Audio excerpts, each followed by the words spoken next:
So creating a ripple, right? It's always been wanting to deal hope. I always said, I'm a hope dealer. What do you deal? Because we're all dealing something, but what do you deal? And to me was hope dealer. And so the ripple effect of hope dealing, one drop of hope at a time, one drop can make a huge difference. I am able to service anyone in the world that, no matter the age, demographics, really nothing that can stop me servicing.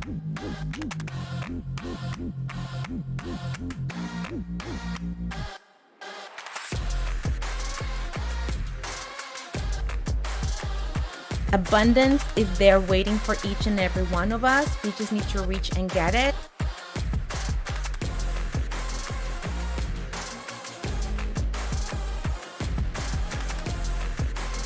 If you want to crawl, we will crawl. If you want to walk, we'll walk. If you want to run, we'll run. Whatever it is. But if you stay put, then I stay put. Really opening the eyes that we are accountable to ourselves. And if you're longing for something, you're wanting something, is because there's really something in there that needs to be expressed. And so how do we help you express that and become that, or just see that you already are that? How do we get rid of everything that clouds it?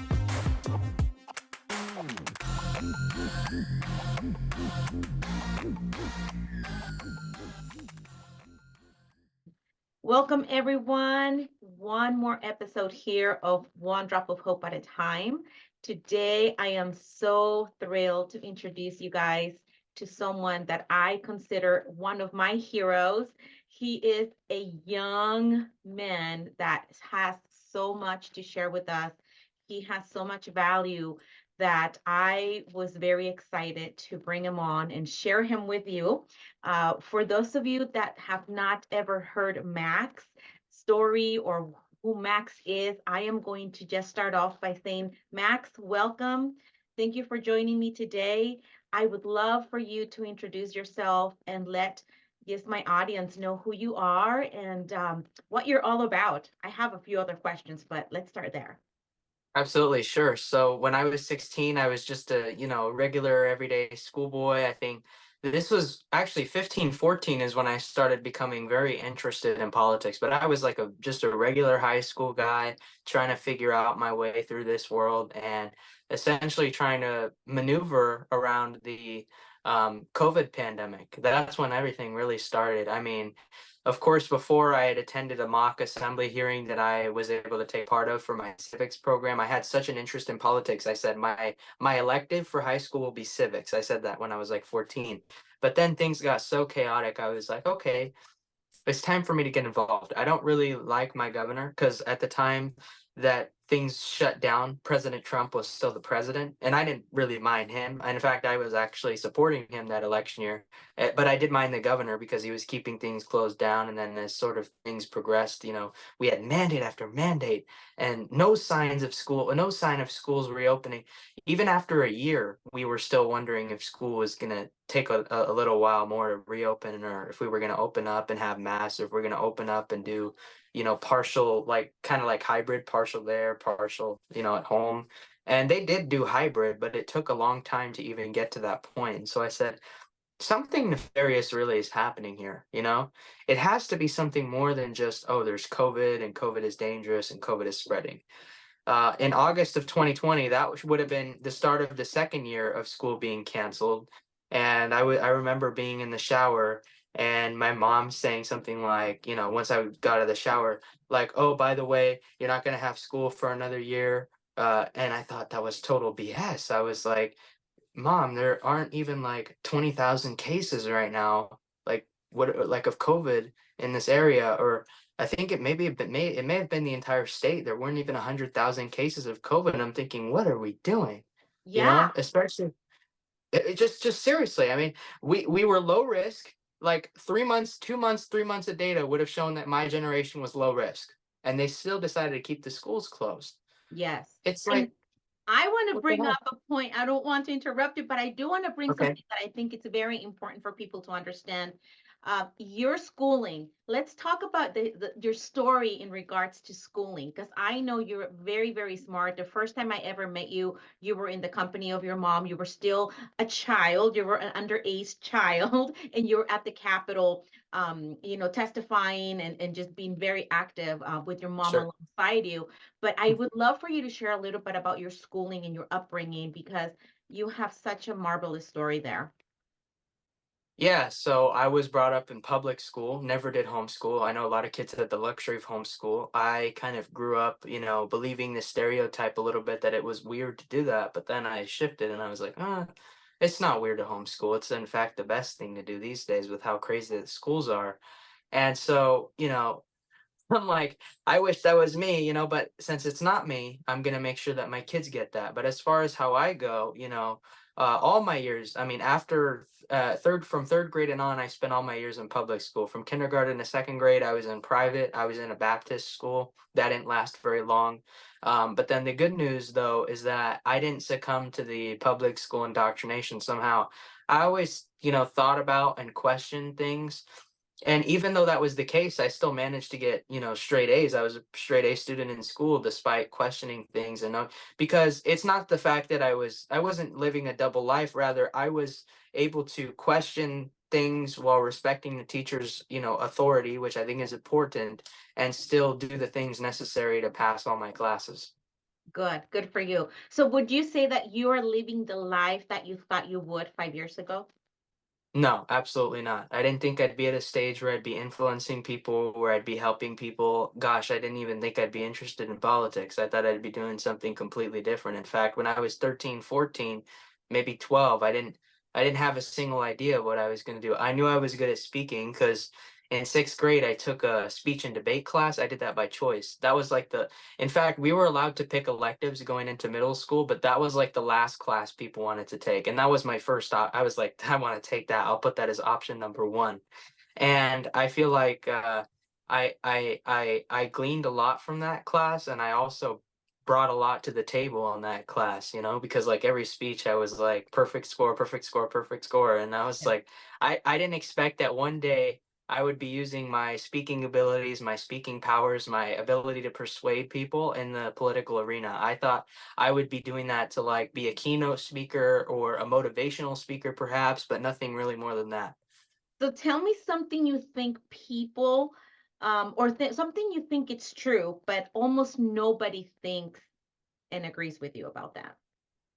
Something you think it's true. You You believe. know what? I think in this country we struggle with literacy. And I think that a lot of people would agree that we struggle with literacy. But I personally think, I don't think that voting should be quite the universal right that it is, in the sense that everybody should get the opportunity to vote. However, you should be able to pass a literacy and a civics exam to vote. And that's me, and I think that should be a blanket law. I think that should be something that, even your most rural, conservative rednecks have to fall in line with that. Your most liberal soy boys from San Francisco have to fall in line with that. Everybody would have to fall in line with that, because, I mean, how are we going to be, like the wealthiest country in the world and have and produce some of the most uneducated people? People vote and they don't know what they're voting for. And I know I'd get a lot of pushback on that from both sides. And I have, because people would say, well, you're denying people opportunities. What about people who've grown up and haven't gotten the proper education? Are we now denying them a right to vote? I'm saying there should be an exam, I think, that's given every so often, where it's like, how like people have to take in, a test to become citizens. I don't think it should be the exact same, but I think it should be something very, very similar. Because, if you don't know the history of our country, if you don't know our foundations, uh, why are you voting? Why are you participating in the process? You don't even know what you're getting yourself into. Right. Or if you don't know how you are voting, according to what the people have voted for, do you know who you even are voting for? Do you know who they really are? Do you know how to research? Do you know how to go back and look at their voting history of this Right. particular candidate? Right. Many people are not educated on And that. Absolutely. And I can make the case for needing to be literate to vote and needing to show. I mean, I think you should at least know English up to a high school level graduate. I think that should be expected. I think that should be done across the board. Everybody should know that to be able to be able to vote. Because you think about it, the ballots are printed in English. You have voter guides that are printed in English, and the voter guides show you what you're voting for. The voter guides run it down, in fact. And if you don't know how to read properly, and there's some vocabulary in there that you're like, we can't have people like that. We need people that understand the voter guides. We need people that understand the ballot. We need people that understand the instructions written on the ballot. You see, because the less you follow the instructions when it comes to voting, petition, gathering signatures for a petition, the Secretary of State can say, "Look, I'm not going to validate these because you guys there was one little instruction in there that you guys didn't follow."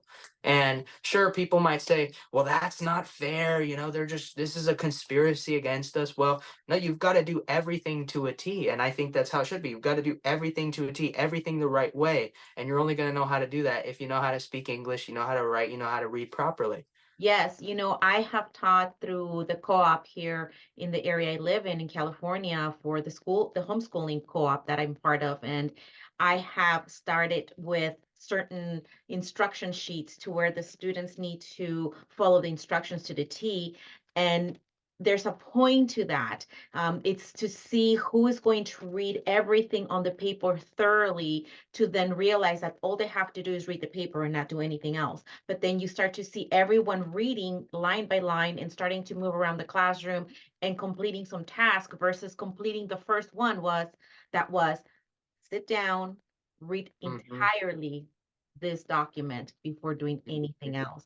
And you can see immediately how that can transpire in emergency situations when there are not instructions to be followed just because of safety, right? And understanding driving a car, we are often tested in different ways to know to find out whether or not we should be operating that vehicle or that machinery, right? People that use machinery. So why are we voting and driving this country the way that it's going, Yeah, road that is going down right. to, Uh, if we don't know what we're maneuvering, what our tools are, what we have available, how to look things up? I absolutely agree with you. And yeah, well, I'd say generally there should be exceptions, of course. Like if you're in the police, you're in the military, you're a firefighter, those are reasonable exemptions, right? Because I would assume if you're doing one of those.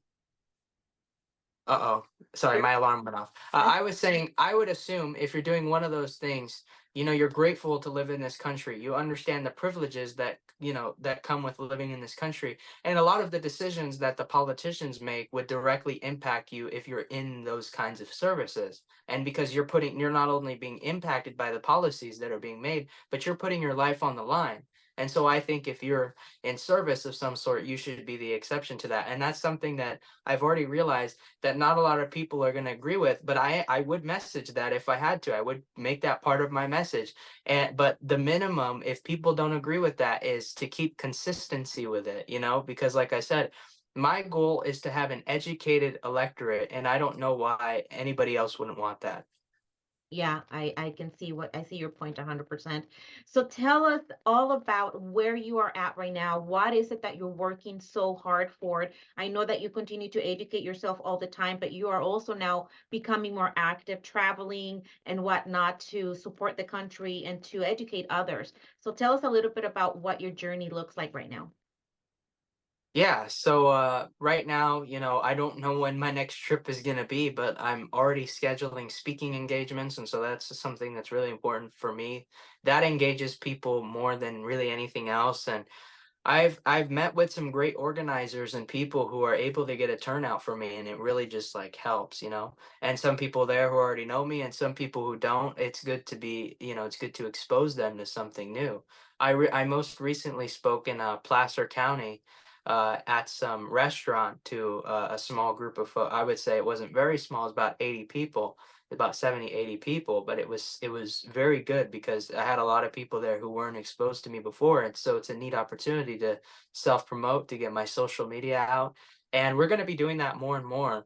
And I announced a campaign against Washington D.C. where I'd be tracking down the legislation like I do here in California, and I'm already doing it. because tonight I'm releasing another video about immigration legislation that I think should be passed, and immigration legislation that has been rejected, especially because it's a hot topic right now. People should be talking about the immigration issue. So actually what I'm going to do is like look up all the immigration, like use keywords like immigration and try to find as many bills as possible that I can like dig through and make videos out of, because so many people are upset about that Lake and Riley situation. So everything I do, whether it's speeches, campaign events, going to the conferences that I've had, I try to talk about, things that are going on in that current moment, like relevant things, because that's what's going to engage people the most when I give my speeches or go attend these engagements. So Yeah. it's really been wonderful. There's a lot of great stuff happening, and there's a lot of great stuff coming in the future, near Yes, future. I believe that. I absolutely see that in you. And so tell us a little bit about if hypothetically, right? I mean, you're in the midst of legislation happening, you're in the midst of testifying and asking questions to the representatives of different areas in California.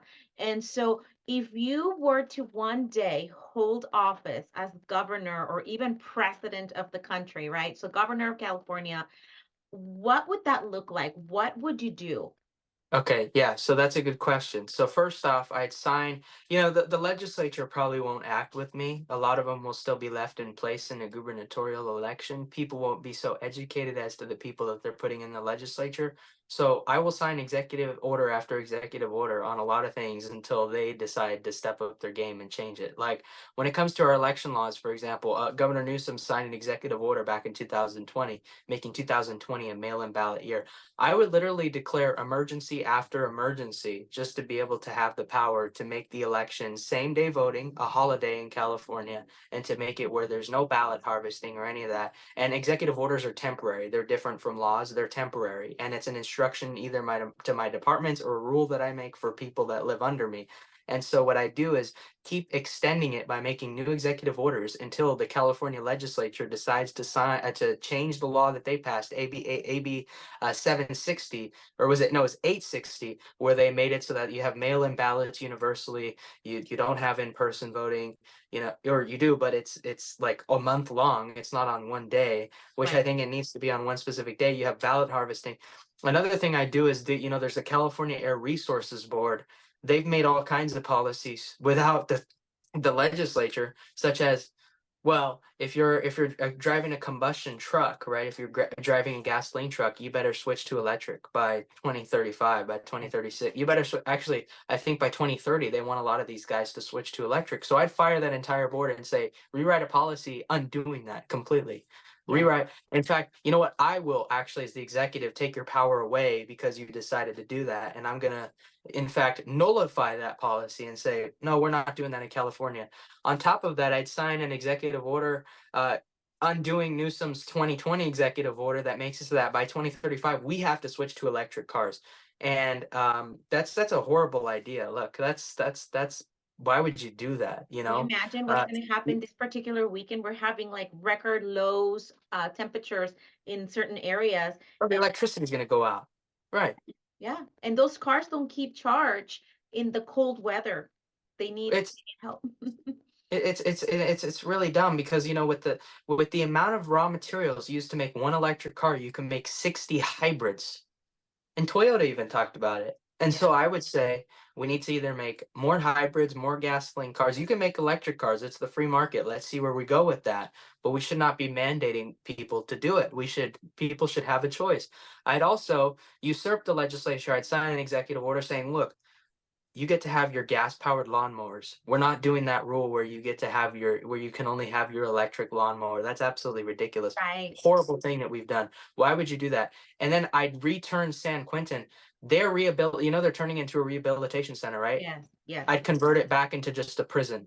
You're gonna rot there. There's no rehabilitation because let's face it, a lot of the guys that are in there don't want to be rehabilitated. So why are we going to forcibly rehabilitate people that don't want to be rehabilitated, right? Yeah. So we're going to make their lives hell because, and I'm not saying people don't deserve a second chance, but some of the guys in there have committed crime after crime, are repeat offenders, or are very violent offenders. And And so, they're being let out just because things are crowded. And so the three strikes law, it's no longer such, people are being yeah. released after And those. right, and even though the governor can't pass legislation, you have the bully pulpit, you have influence over legislation, and you can propose propositions that people might actually help you pass because of your influence. So I'd introduce a lot of stuff like that because the president has the same power with Congress to Right. help introduce legislative ideas, not to pass legislation, but to help introduce ideas. And so we'd be doing a ton of that stuff. I would propose a proposition to bring back three strikes. I would propose a proposition not to reform Prop 47, to repeal Prop 47, because mixing ice cream with poop makes it still poop. Why would you reform a law? If it's a bad law and you reform it, it's still a bad law. You got to get rid of it completely. Yeah. And then I think another thing I'd do is we got to reinstate the death penalty in California. No more amnesty. No more oh we got to put a moratorium because that's our moral duty to save people from execution. No, How those do you people. feel about this state being such a sanctuary state to so many in different Oh, categories? yeah, I'm not enforcing that law at all. As the governor, I'm gonna make sure I instruct our departments, our state departments, to cooperate with the immigration customs enforcement. If you commit a crime in California and you've immigrated here, you're getting deported. I don't care if it's just a misdemeanor. But when you get a misdemeanor, you've already shown that you don't respect the rule of law in our country. So why would I take the risk and allow you to stay here if you could possibly, level up, and, if you could possibly commit a felony later on, or even a violent felony? Like if you've committed a misdemeanor, it only goes up from there. It doesn't go Yeah. down, it goes up. Yeah, You're I going mean, to commit we're more not saying crimes. walk on eggshells being in this country. I immigrated here at 11 years old, but I do my best every single day to serve this country, however it is, whether it's with my neighbor, whether it's with my children's, education, Mhm. inputting something of value towards this country that has also given so much opportunity. And yes, there are challenges, but those are challenges are anywhere that we could be. So, I would ask in regards to people that feel that California is really such a, gutter, and compared to other states in the country, what would you say to those out there that really see that California is lost, that there's no fixing, that, there's such a negative talk about it? Although, yes, there's some things that we have earned as Californians, right? Mhm. But what do you say to those that are just 100%, oh, Yeah. yeah, it's a lot, it's hell, it's a lost cause? Well, What do you say? yeah, well, first off, stop. These people need to stop making ridiculous generalizations. It's not the whole of California that's a hellhole. You go to the metropolitan area, sure. You go to San Francisco, you go to Los Angeles, you go to San Diego, you go to all these different cities. Sure, there are issues there, but if you go to the rural parts of California, you meet some very nice small town people who are just trying to make a living, get by, blue collar people trying to do the right thing, whether they're farmers or they work in trades, whatever it is. So people try to overgeneralize and say, well, California is this Democrat hellhole. Everybody votes like they're stupid. Everybody votes for this clown Gavin Newsom. Everybody votes for Joe Biden and other, very far left presidents. And I just say to that, well, you're overgeneralizing. It's just that the metropolitan areas tend to trounce those other areas. I'd say the Republican voice, the conservative voice exists here in California, but it's very marginalized. It's marginalized. And some people try to say, well, our redistricting kind of stuff is unfair, and I totally get that. I totally understand that point of view. Perhaps that is a way that people are being marginalized, is by the way that they redistrict everything every single, so many years. I think it's 10 years. Yeah.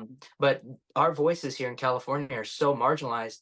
It's that they don't know that we exist because it's that marginalized. But once that voice is not marginalized, if more of the media was covering the fact that we have rebels here in California, I like to say rebels because we are opposing the policies at every corner, then they wouldn't think this anymore. They wouldn't have this I would say preconceived opinion about California that we're all just morons.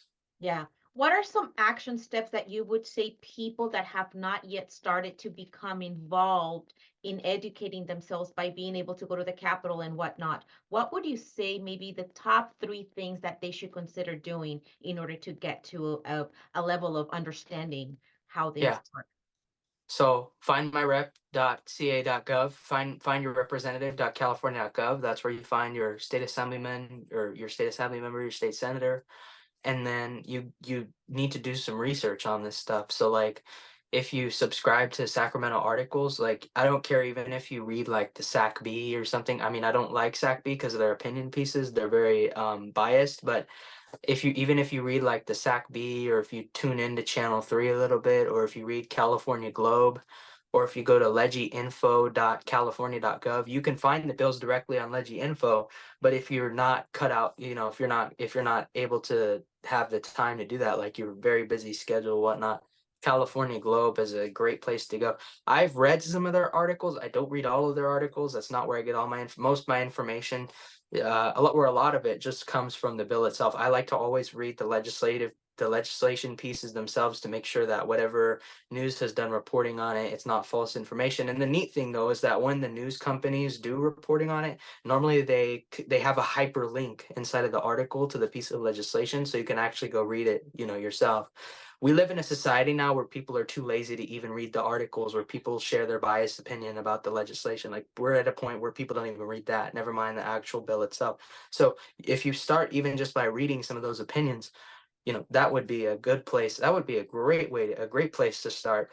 And just do your research on, you could look up Gavin Newsom latest news, or this legislator, excuse me, latest news on this person, latest news on that person. You'll find some things for sure, but you go beyond the surface level of like every single one of the articles. You just keep digging and you're probably going to find some stuff. Okay, perfect. Okay.